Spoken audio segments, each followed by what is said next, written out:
नमस्कार दोस्तों, एक महत्वपूर्ण बिंदु को लेकर आपके बीच आया हूं, जहां एक और हम त्रिस्तरीय पंचायत चुनाव में उलझे हुए हैं, वहीं दूसरी ओर हम अगर अंतर्राष्ट्रीय स्तर की बात करें तो आज तृतीय विश्व युद्ध की ओर अग्रसर हो रहा है वर्ल्ड, क्योंकि जहां ईरान और इजरायल आप देख रहे हैं कि आपसी संघर्ष पर लगे हुए हैं, वहीं इन दोनों के बीच जो है युद्ध चल रहा है इस समय वर्तमान में, इजरायल और ईरान के बीच।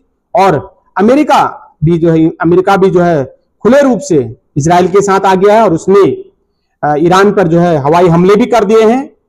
और बात यहीं तक नहीं रुकती है, अगर हम बात करें ईरान की तो उसके अगर चीन और रूस भी ईरान को अगर सहयोग करते हैं, उसके साथ आते हैं, तो स्थितियां और बिगड़ सकती हैं। तो मैं तो इस युद्ध की शांति के लिए दुआ कर रहा हूं, क्योंकि जो ईरान के कल या आज मैं देख रहा था कि ईरान की जो संसद में भी हरमुज जो वहां खाड़ी है उसको बंद करने का ईरान की संसद ने निर्णय लिया हुआ है। क्यों? क्योंकि दोस्तों, जब कोई विश्व युद्ध होता है, ये इस तरह के युद्ध होते हैं, तो क्योंकि ये ग्लोबलाइजेशन का दौर है, वैश्वीकरण का दौर है, तो ऐसी स्थिति में इन युद्धों का अन्य देशों पर भी प्रभाव पड़ता है, 100% प्रभाव पड़ता है, व्यापार पर प्रभाव पड़ता है।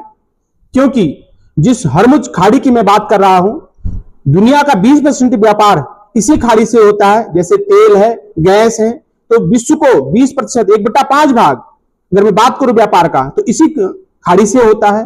तो अगर ईरान इस पर रोक लगाता है, इसको बंद करता है, तो ऐसी स्थिति में स्वाभाविक है कि तेल के दामों में वृद्धि होगी।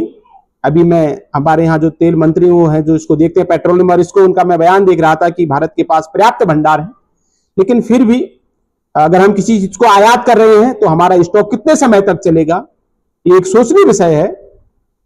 तो मैं तो इसलिए आपके बीच आया कि हम लोग सब मिलकर इस युद्ध की शांति की दुआ करें, क्योंकि ये आगे ना बढ़े। इसी तरह आप देख रहे हैं कि लगातार ईरान भी हवाई हमले कर रहा है, इजरायल भी हवाई हमले कर रहा है, वही अमेरिका जो है वह इजरायल के साथ खुलेआम सहयोग के लिए आ गया है। और इधर चीन और रूस भी शायद इन पर, इनके विदेश मंत्री आपस में इनकी चर्चाएं चल रही हैं। तो अगर इसी तरह स्थिति रहती तो हो सकता है आगे स्थितियां बिगड़े, लेकिन हम दुआ करेंगे कि इस तरह का युद्ध थर्ड वर्ल्ड वॉर की जैसी स्थिति ना आए, क्योंकि इससे स्वाभाविक है वैश्वीकरण के दौर में अन्य देशों पर भी इसका प्रभाव पड़ता है।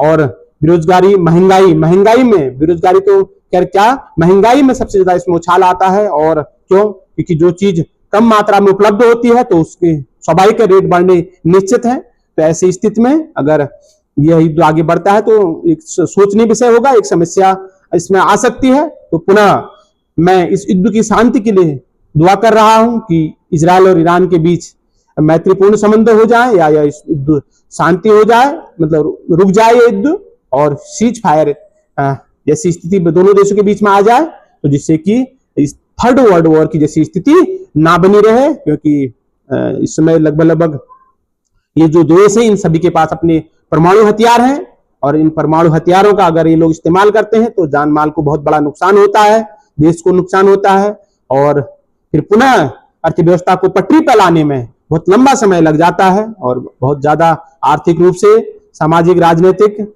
और मानविक रूप से भी हम लोग बहुत पीछे हो जाते हैं। तो पुनः मैं इस युद्ध की जो है शांति की दुआ करता हूं कि यह युद्ध जल्दी खत्म हो जाए और दोनों के बीच सीज फायर जैसी स्थितियां निकल के आ जाएं। धन्यवाद।